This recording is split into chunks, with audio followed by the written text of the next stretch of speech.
Bonjour, je vais aujourd'hui vous parler du livre d'Esther.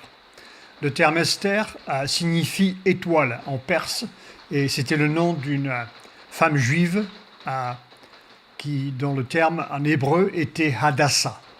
Les événements du livre d'Esther prennent place pendant le règne d'Assuérus, approximativement entre 485 et 465 avant Jésus-Christ. Ce roi régnait dans un endroit qui s'appelle Susa, situé au sud-ouest de l'Iran d'aujourd'hui. Et c'était aussi la capitale d'un vaste empire de 127 provinces qui allait de l'Inde à l'est, l'Éthiopie au sud et la Grèce à l'ouest. Alors il est très difficile de prêcher le livre d'Esther sans lire le texte. Et évidemment, puisque lire le texte remplit un sermon, malgré que je vais à la fin du livre essayer d'en tirer les leçons, il est difficile de commenter ces textes sans donner le narratif. Alors les événements qui se déroulèrent à ce moment-là sont ceux qui suivent. La 3e année du règne de ce roi Assuérus, il fit un festin à tous les princes et à ses serviteurs. Les commandants de l'armée des Perses et des Mèdes, les grands et les chefs des provinces furent réunis en sa présence. Il montra la splendide richesse de son royaume et l'éclatante magnificence de sa grandeur pendant nombre de jours, pendant 180 jours. Le 7e jour, comme le cœur du roi était réjoui par le vin, Assuérus ordonna d'amener en sa présence la reine Vashti, avec sa couronne royale pour montrer sa beauté au peuple et aux grands, car elle était belle de figure. Mais la reine refusa de venir. Le roi fut vexé, très irrité et enflammé de colère. Le conseiller, qui s'appelait Ménucan, dit au roi et au prince, « Ce n'est pas seulement à l'égard du roi que la reine Vashti a mal agi, c'est aussi envers tous les princes et tous les peuples qui sont dans toutes les provinces du roi Assuérus. Car l'action de la reine parviendra à la connaissance de toutes les femmes et les portera à mépriser leur mari. Elles diront, le roi Assuérus avait ordonné qu'on amenât en sa présence la reine Vashti, elle n'y est pas allée. Si le roi le trouve bon, qu'on publie de sa part et qu'on inscrive parmi les lois des Perses et des Mèdes, avec défense de la transgresser, une ordonnance royale d'après laquelle Vashti ne paraîtra plus devant le roi Assuérus. Et ainsi le roi ordonna que cela soit fait. Et il demanda, l'aide demanda à ce que le roi donne la dignité de la reine à une autre qui soit meilleure qu'elle. Alors ceux qui servaient le roi dirent qu'on cherche pour le roi des jeunes filles vierges, belles de figure, que le roi établisse dans toutes les provinces de son royaume des commissaires chargés de rassembler toutes les jeunes filles vierges et belles de figure à Suse, la capitale, sous la surveillance d'Égée, eunuque du roi, qui leur donnera des choses nécessaires pour leur toilette, et que la jeune fille qui plaira au roi devienne reine à la place de Vashti. Et cet avis eut l'approbation du roi, et il fit ainsi. D'autre part, il y avait dans Suse, la capitale, un juif nommé Mardochée, qui avait été amené de Jérusalem parmi les captifs déportés. Et il élevait Hadassah, qui est Esther, fille de son oncle, car elle n'avait ni père ni mère. La jeune fille était belle de taille, belle de figure. À la mort de son père et de sa mère, Mardochée l'avait adoptée pour fille. Lorsqu'on eut publié l'ordre du roi et son édit et qu'un grand nombre de jeunes filles furent rassemblées à Suse, la capitale, sous la surveillance de l'eunuque, Esther fut aussi prise et conduite dans la maison du roi sous sa surveillance. Ensuite, la jeune fille lui plut et trouva grâce devant lui et s'empressa de lui fournir les choses nécessaires pour sa toilette et pour sa subsistance et la plaça dans un appartement privilégié. Esther ne fit connaître ni son peuple, ni sa naissance, car Mardochée lui avait défendu d'en parler, peut-être par crainte de discrimination, car les Juifs ne voulaient pas plier leurs genoux au culte du roi perse. Esther trouvait grâce aux yeux de tous ceux qui la voyaient et fut conduite auprès du roi Assuérus dans sa maison royale. Le roi aima Esther plus que toutes les autres femmes et elle obtint grâce et faveur devant lui plus que toutes les autres jeunes filles. Il mit la couronne royale sur sa tête et la fit reine à la place de Vashti. Le roi donna un grand festin à tous ses princes et ses serviteurs, un festin en l'honneur d'Esther. Dans ce même temps, comme Mardochée était assis à la porte du roi, c'est un endroit où les appartements du roi sont situés, et, où toute l'administration est faite. À ce moment-là,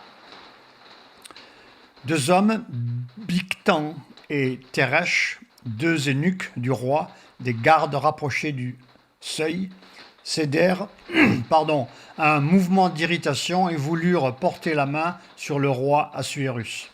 Mardochée eut connaissance de la chose et en informa la reine Esther, qui la redit au roi de la part de Mardochée. Le fait ayant été vérifié et trouvé exact, les deux eunuques furent pendus à un bois. Évidemment, pour rébellion, ils essayaient de prendre le pouvoir contre le roi. Après ces deux choses, le roi Assuérus fit monter au pouvoir Haman. Il l'éleva en dignité, plaça son siège au-dessus de ceux de tous les chefs qui étaient auprès de lui. C'était une sorte de premier ministre. Tous les serviteurs du roi qui se tenaient à la porte du roi fléchissaient le genou et se prosternaient devant Haman, car tel était l'ordre du roi à son égard. Mais Mardochée ne fléchissait pas le genou et ne se prosternait point. Et les serviteurs du roi qui se tenaient à la porte du roi dirent à Mardochée : « Pourquoi transgresses-tu l'ordre du roi ?» Comme ils lui répétaient chaque jour et qu'il ne les écoutait pas, ils en firent rapport à Haman pour voir si Mardochée persisterait dans sa résolution, car il leur avait dit qu'il était juif. Et Haman vit que Mardochée ne fléchissait point le genou et ne se prosternait point devant lui. Il fut rempli de fureur.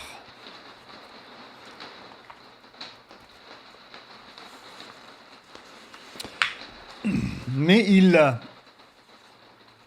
dédaigna porter la main sur Mardochée seul, car on lui avait dit que de quel peuple était Mardochée. Et il voulut détruire le peuple de Mardochée, tous les Juifs qui se trouvaient dans tout le royaume d'Assuérus. C'est pour cette raison que Haman chercha un renfort politique. Des lettres furent envoyées dans toutes les provinces pour qu'on détruisît, qu'on tuât et qu'on fît périr tous les Juifs, jeunes et vieux, petits-enfants et femmes, en un seul jour. 13e du 12e mois, qui est le mois d'Adar, et pour que leurs biens fussent livrés au pillage. Et ces lettres renfermèrent une copie de l'édit qui devrait être publié dans chaque province et inviter tous les peuples à se tenir prêts pour ce jour-là. Chaque fois qu'il y a eu des meurtres dans l'histoire d'Israël, la parole nous dit que ce que nous sémons, nous récoltons.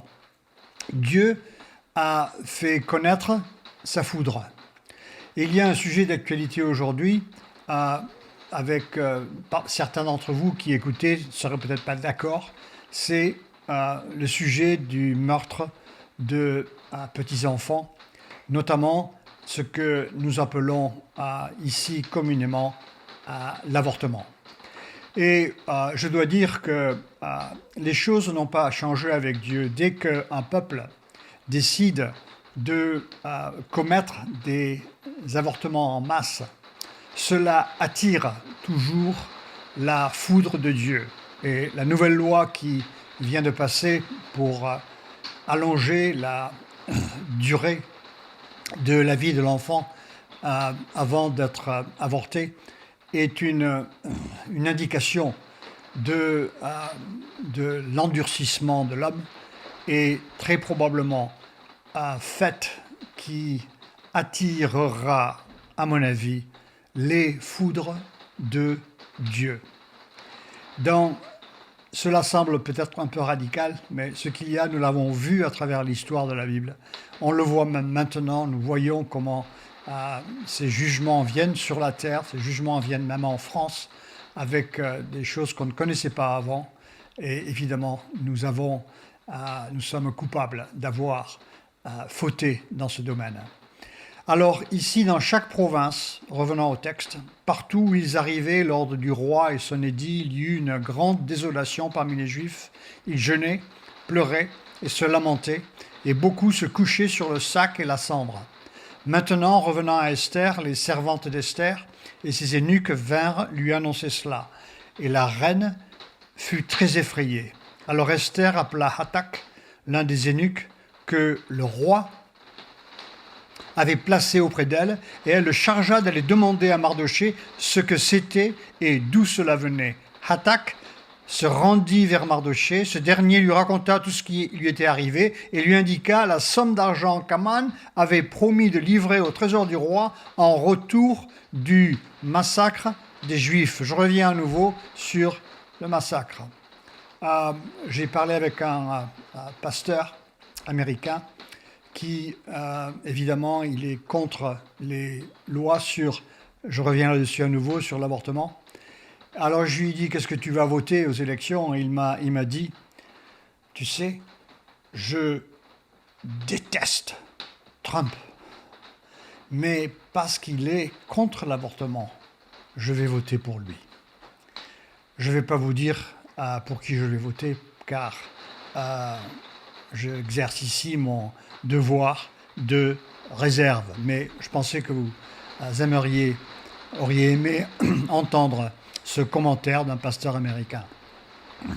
Alors il lui donna aussi une copie de l'édit publié dans Suse en vue de leur destruction, afin qu'il le montrât à Esther et lui fit tout connaître. Et il ordonna qu'Esther se rendît chez le roi pour lui demander grâce et l'implorer en faveur de son peuple. Hathach vint rapporter à Esther les paroles de Mardochée. En réponse, Esther chargea Hathach d'aller dire à Mardochée: tous les serviteurs du roi et le peuple des provinces savent qu'il existe une loi portant peine de mort contre quiconque, homme ou femme, entre chez le roi dans la cour intérieure sans avoir été appelé. Celui-là seul a la vie sauve, à qui le roi tend le sceptre d'or. Et moi, je n'ai point été appelé auprès du roi depuis 30 jours. Esther n'avait donc pas le courage d'aller parler au roi, tout au moins elle hésitait. Alors, les paroles d'Esther furent rapportées à Mardochée. Mardochée fit répondre à Esther: ne t'imagine pas que tu échapperas seul d'entre tous les Juifs, parce que tu es dans la maison du roi, car si tu te tais maintenant, le secours et la délivrance surgiront d'autre part pour les Juifs. Et toi et ta maison, vous périrez. Et qui sait si ce n'est pas pour un temps comme celui-ci que tu es parvenu à la royauté. Et Esther envoya dire à Mardochée sa réponse. Va, rassemble tous les Juifs qui se trouvent à Suse et jeûnez pour moi. sans manger ni boire pendant 3 jours, ni la nuit, ni le jour. Moi aussi je jeûnerai de même avec mes servantes, puis j'entrerai chez le roi, malgré la loi. Et si je dois périr, je périrai. Mardochée s'en alla et fit tout ce qu'Esther lui avait ordonné.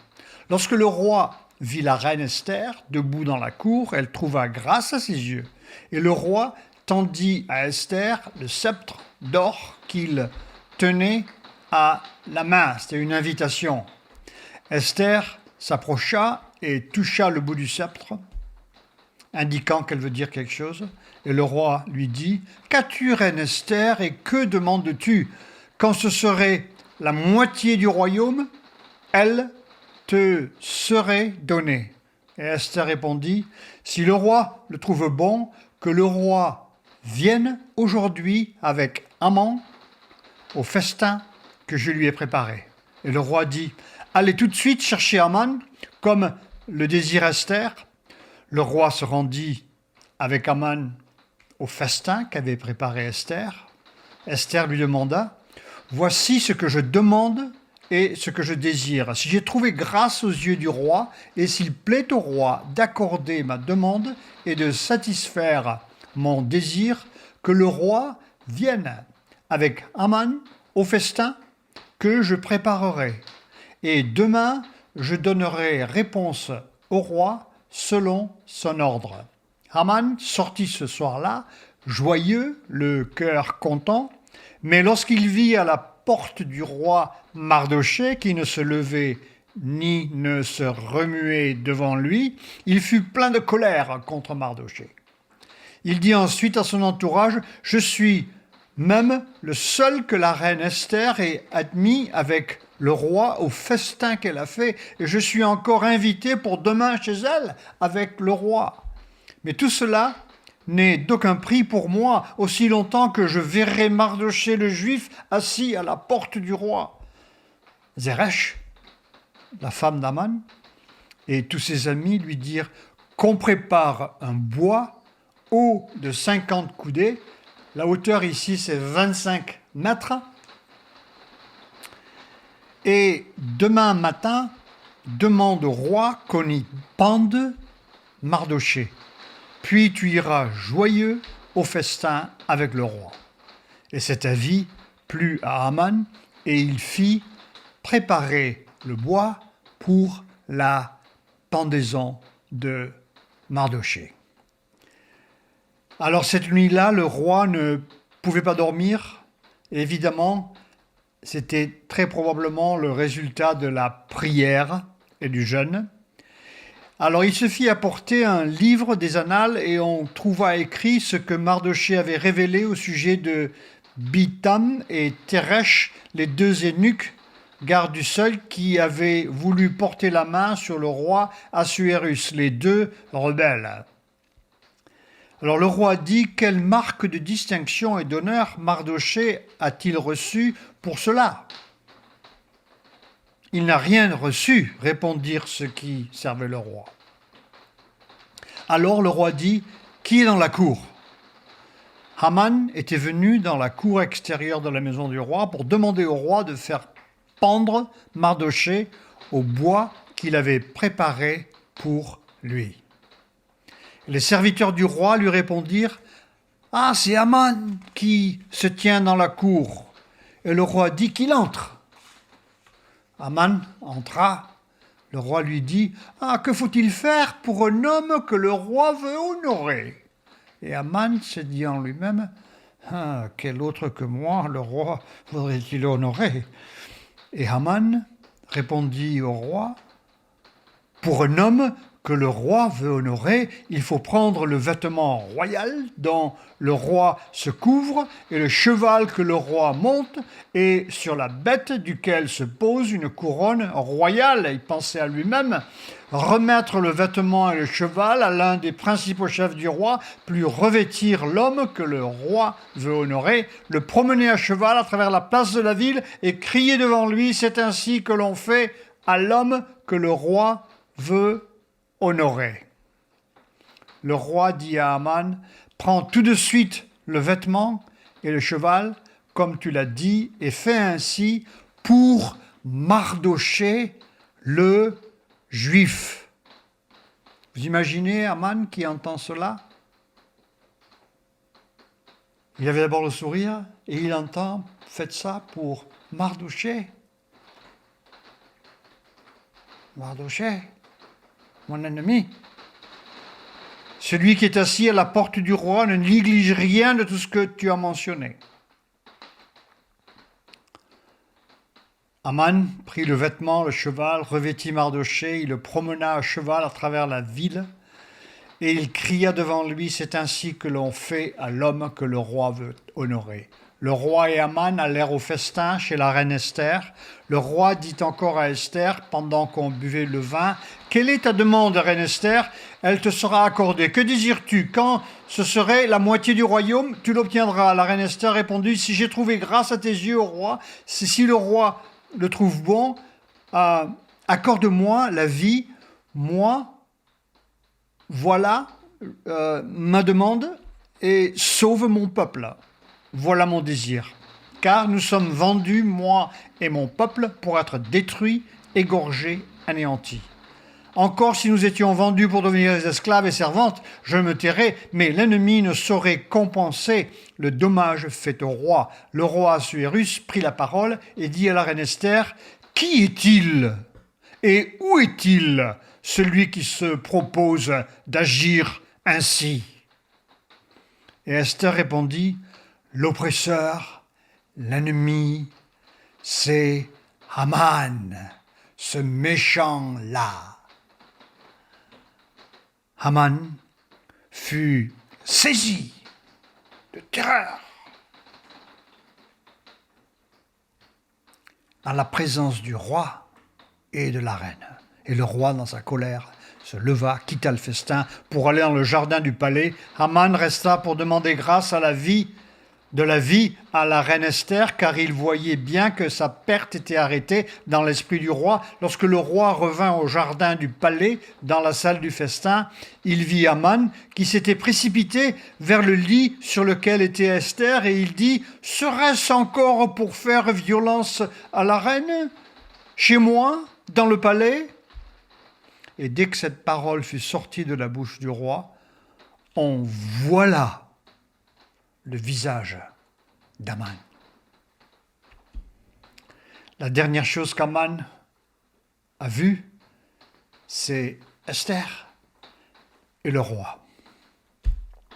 Et Harbona, l'un des eunuques, dit en présence du roi, « Voici le bois préparé par Haman pour Mardochée, qui a parlé pour le bien du roi, et dressé dans la maison d'Haman, à une hauteur de 50 coudées, 25 mètres à nouveau. Le roi dit qu'on y pende Haman. Et l'on pendit Haman au bois, qu'il avait préparé pour Mardochée. Et la colère du roi s'apaisa. Ce même jour, le roi Assuérus donna à la reine Esther la maison d'Haman, l'ennemi des Juifs. Et Mardochée parut devant le roi, car Esther avait fait connaître la parenté qui l'unissait à elle, c'était l'oncle. Le roi ôta son anneau, c'était un signe d'autorité, avec lequel il faisait un sceau sur tous ses édits. Il avait repris Haman et le donna à Mardochée, et Esther, de son côté, établit Mardochée sur la maison d'Haman. Mardochée sortit de chez le roi avec un vêtement royal bleu et blanc, imaginez-vous, une grande couronne d'or, un manteau de byssus, désolé, je ne sais pas ce que c'est, et de pourpre. La ville de Suse poussait des cris et se réjouissait. Il n'y avait pour les Juifs que bonheur et joie, allégresse et gloire dans chaque province, chaque ville, partout où arrivait l'ordre du roi et son édit, il y eut parmi les Juifs de la joie et de l'allégresse, des festins, des fêtes, et beaucoup de gens d'entre les peuples du pays se firent juifs se convertirent, car la crainte des Juifs les avait saisis. Brièvement, le texte a été assez long à lire avec quelques mini-commentaires, mais principalement, je répète qu'il faut le lire pour le comprendre, parce que ici, le Saint-Esprit parle pour lui-même, l'histoire parle pour elle-même. Mais voici les leçons que j'ai pensé quelqu'un qui lit ce texte pourrait tirer. D'abord, Dieu entend, écoute, agit sur la prière d'un peuple qui est fidèle. Mardochée, n'avait pas fléchi le genou à un autre Dieu. Dieu déteste, seconde leçon, Dieu déteste l'injustice. Ce qu'un homme sème, ici c'est Aman, il le récoltera. Et sachez ceci, que toutes les injustices qui se passent autour de vous, parce qu'elles sont semées et que Dieu voit, ces personnes récolteront les malédictions qu'ils ont semées. Dieu aussi, troisièmement, fait usage de moyens totalement imprévus, voire même imparfaits, parce que Esther n'était pas présumée, normalement, en qualité de juive, se marier avec quelqu'un d'une nation étrangère. Ici, c'est un Perse. Mais cela était une pratique assez importante, parce que c'est un peuple qui était captif, d'abord à Babylone, et ensuite ici chez les Perses qui avaient envahi Babylone. Mais il fait usage de moyens imparfaits, ici, pour délivrer son peuple. Et Dieu peut faire usage de moyens auxquels on ne s'attend pas pour vous délivrer dans vos situations d'aujourd'hui. Il ne laisse jamais disparaître son peuple jusqu'à son retour. Dieu a fait une alliance avec son peuple et il restera. Dans Hébreux 13, il est indiqué « Je ne vous abandonnerai jamais ». Il y a un peuple qui va rester ici parce qu'évidemment, il va être enlevé au retour de Christ. Il va être là jusqu'à son retour. Ensuite, le cœur des autorités sont affectés pour accorder faveur et grâce aux chrétiens. Quand il le souhaite, Dieu peut endurcir ou adoucir le cœur. La parole nous dit que le cœur du roi, il est dans les mains de Dieu comme le lit d'une rivière. Il a fait tourner à gauche ou bien à droite. Par la providence de Dieu, le roi est informé des faits sur l'intervention antérieure de Mardochée, qui avait empêché le meurtre du roi. Et cette prière l'avait empêché de dormir. Et c'est à ce moment-là qu'il a pensé à demander ce qui s'était passé, au moment où il y avait eu cette rébellion. Ensuite, Dieu peut prendre un homme qui est très bas sur l'échelle sociale et le faire remonter au plus haut. Ici, nous parlons de Mardochée. Dieu, et aussi on peut parler d'Esther, Dieu prend soin de son peuple et veille sur lui. Et il veillera aussi sur nous. Ensuite, Dieu suscite des chrétiens, leur donne du courage, comme Esther et Mardochée l'ont eu, pour rester fermes et avancer. L'autre leçon que nous avons ici, c'est qu'il faut prier et jeûner en situation de crise. Nous avons, de par le monde, ici, aujourd'hui, une persécution des chrétiens qui augmente. Et il est nécessaire de prier pour tous ces chrétiens qui sont persécutés. Et certaines persécutions commencent même en France. Mais je parle ici principalement des endroits comme la Corée du Nord, je parle de l'Inde, la Somalie, le Nigeria, la Libye, où des frères et sœurs en Christ souffrent à cause de leur témoignage. Alors il faut comprendre qu'ils font partie de notre famille, comme la famille que Esther et Mardoché avaient. C'était la famille du peuple de Dieu. Ces gens font partie de notre famille spirituelle. Et il est nécessaire de prier pour eux. Que Dieu vous bénisse.